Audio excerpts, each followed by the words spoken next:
एका हिरव्यागार जंगलात गज्या नावाचा एक हत्ती राहत होता. गज्या खूप मोठा आणि ताकदवान होता, पण मनाने तो अतिशय शांत आणि प्रेमळ होता. जंगलातले सगळे प्राणी त्याचा आदर करत. त्याच जंगलात चिव नावाची एक लहानशी चिमणी होती. ती खूप बोलकी आणि चपल होती. रोज सकाळी ती गज्याच्या कानाजवळ येऊन किलबिल करायची. गज्या हसून म्हणायचा, चिव, तू इतकी लहान असूनही इतकी आनंदी कशी असतेस?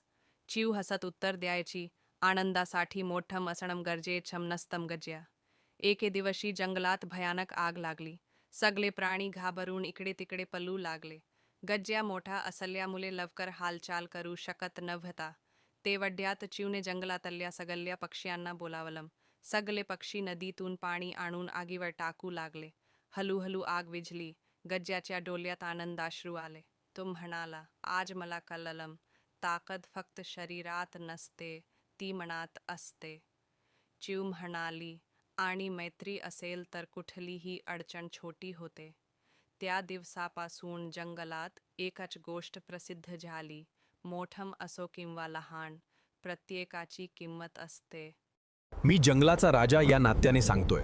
माझ्या अशाच कहाणी तुम्हाला पाहायच्या असतील तर माझ्या चॅनलला सबस्क्राईब करा व मला लाईक करा.